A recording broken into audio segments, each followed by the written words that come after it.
Hello friends, welcome to our YouTube channel study circle. SST की preparation के लिए आज हमारा पहला टॉपिक है इंट्रोडक्शन टू बायोलॉजी। आज के इस लेक्चर में हम बायोलॉजी का इंट्रोडक्शन और उसकी 3 बेसिक डिविजन्स का मुताला करेंगे। बायोलॉजी के बेसिक इंट्रोडक्शन को आज हम इसलिए कवर कर रहे हैं ताकि आने वाले जो नेक्स्ट एडवांस लेक्चर हैं उनमें हमें कोई भी दुश्वारी पेश ना हो और उसके लिए हमारा ऑलरेडी कॉन्सेप्ट क्लियर हो। तो दोस्तों, अगर हम वर्ड बायोलॉजी को देखते हैं तो बेसिकली ये दो ग्रीक वर्ड्स की कॉम्बिनेशन है, जिनमें पहला लफ्ज़ है बायोस, जिसका मतलब है लाइफ यानी ज़िंदगी, और दूसरा लफ्ज़ है लॉगस, जिसका मतलब है स्टडी या मुतालिया। अब इन दो अल्फाज से ही आप बायोलॉजी की डिफिनेशन जान चुके होंगे कि किसी भी जानदार के मुताले की साइंटिफिक स्टडी को बायोलॉजी कहा जाता है। बायोलॉजी में ना सिर्फ इंसानी ज़िंदगी बल्कि किसी भी जानदार की ज़िंदगी का मुताला होता है, जिनमें पौधे और शॉर्ट जो स्मॉल लिविंग ऑर्गेनिज्म होते हैं, जिनमें बैक्टीरियाज वगैरह शामिल हैं, उनका मुताला भी हम बायोलॉजी में करते हैं। अगर हम जानदार की बात करें तो ज़िंदगी रखने वाले जानदारों में कुछ बुनियादी जो प्रॉपर्टीज़ हैं, खुसूसियात हैं, वो पाई जाती हैं, जिनमें डाइजेशन यानी कि the process of break down of larger molecules into simpler ones. मतलब किसी भी जानदार में एक ऐसी खुसूसियत हो जिससे वो बड़े मॉलिक्यूल्स को छोटे मॉलिक्यूल्स में तोड़कर उससे एनर्जी या फिर तवानाई हासिल कर सके। हयातियात में दूसरी अहम प्रॉपर्टी होती है रेस्पायरेशन। रेस्पायरेशन ऐसे अमल को कहा जाता है जिसमें कोई भी जानदार खाने से तवानाई हासिल करने की सलाहियत रखता हो। ऐसे अमल को हम रेस्पायरेशन कहते हैं। हयातियात में पाई जाने वाली तीसरी अहम खुसूसियत है मेटाबॉलिज्म। ये थर्ड प्रॉपर्टी है। असल में मेटाबॉलिज्म जो होता है वो कैटाबॉलिज्म और एनाबॉलिज्म के एक केमिकल रिएक्शन की वजह से होता है, और ये कैटाबॉलिज्म और एनाबॉलिज्म की कॉम्बिनेशन को ही कहा जाता है। मेटाबॉलिज्म के प्रोसेस में छोटे मॉलिक्यूल्स आपस में मिलके बड़े मॉलिक्यूल्स बनाते हैं, और जब बड़े मॉलिक्यूल्स टूटते हैं तो उनसे जो छोटे मॉलिक्यूल्स प्रोड्यूस होते हैं उनको हम मेटाबॉलिज्म कहते हैं। इसी के साथ नोट कर लें कि मेटाबॉलिज्म के जो रिएक्शंस होते हैं वो अक्सर हमारे लिवर में होते हैं, जिनमें हमारी बॉडी के एसेंशियल एसेंशियल मॉलिक्यूल्स बनते हैं। उसके बाद तमाम जानदारों में मूवमेंट की खुसूसियत पाई जाती है, यानी वो नेचुरली हरकत कर सकते हैं। इसी के साथ तमाम जानदारों में ग्रोथ की खुसूसियत होती है, ग्रोथ की प्रॉपर्टी होती है, यानी वो कोई भी जानदार हो वो ग्रोथ कर सकता है, वो छोटे से बड़ा हो सकता है। उसके बाद जानदारों की जो नेक्स्ट खुसूसियत है, जो नेक्स्ट प्रॉपर्टी है, वो है डेवलपमेंट, यानी हर जानदार अपनी डेवलपमेंट करने की सलाहियत खुद रखता है। उसके बाद जानदारों में एक्सक्रीशन की खुसूसियत भी होती है, जिससे जानदारों में जो ख़राब बाक़ियात हैं उनको निकालने की एबिलिटी होती है, यानी कि द प्रोसेस ऑफ एलिमिनेटिंग और एक्सपेलिंग वेस्ट मैटर को एक्सपेल करने की उनमें एबिलिटी होती है। वो खुद ही जो ऐसा ख़राब मादा होता है, मैटर होता है, उसको वो अखराज कर देते हैं उसका। मिसाल के तौर पर गैर ज़रूरी सब्सटेंसेस, जहरीले जो मादे होते हैं, और गैर ज़रूरी पानी के निकाल का अमल एक्सक्रीशन कहलाता है। जिसके बाद जानदार में इरिटेबिलिटी की खासियत पाई जाती है, और आखिर में रिप्रोडक्शन की प्रॉपर्टी होती है, जिसका मतलब है कि वो जानदार रिप्रोड्यूस हों, अपने जैसे दूसरे जानदार पैदा करने की सलाहियत रखते हों। ऐसे जानदारों के मुताले को हम सिंपली बायोलॉजी कहते हैं।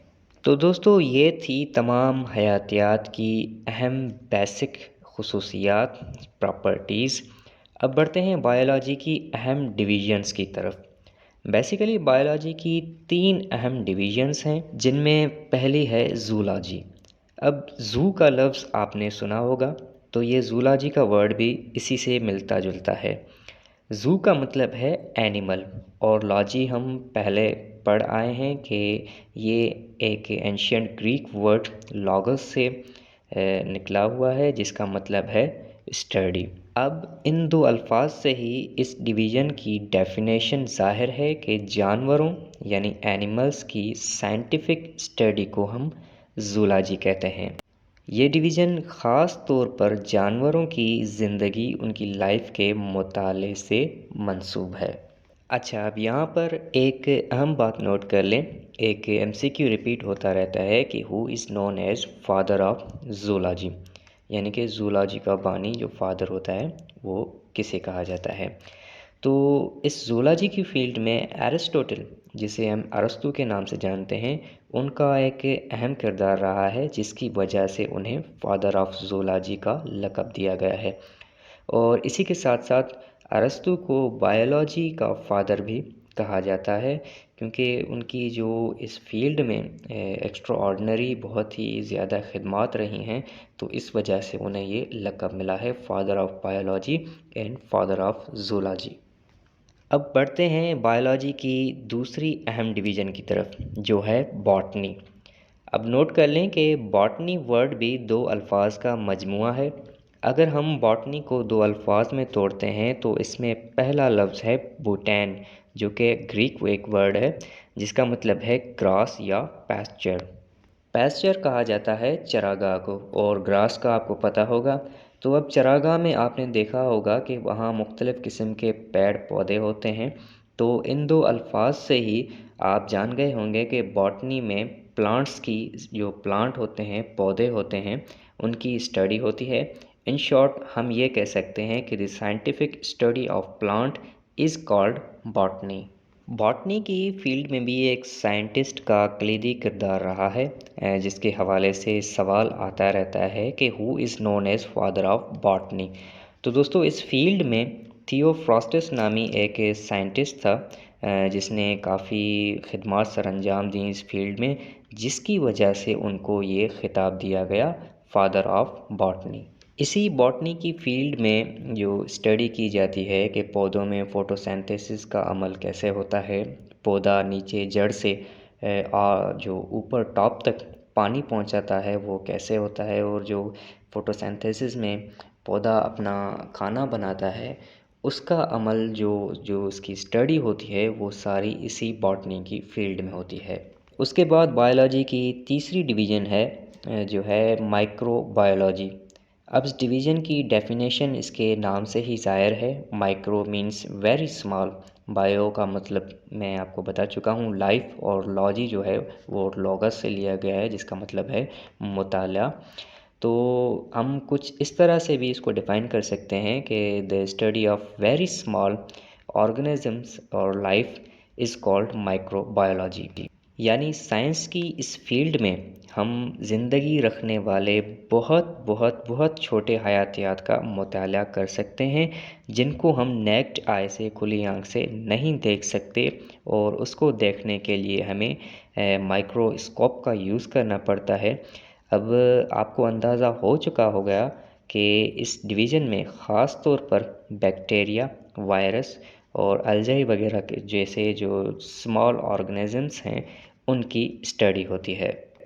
نوٹ کر لیں کہ مائکرو بائیولوجی کی بنیاد مائکرو اسکوپ کے انوینشن کے بعد پڑی۔ اب بات کرتے ہیں اس فیلڈ میں ایکسٹرا آرڈنری کام کرنے والے سائنٹسٹ کے بارے میں۔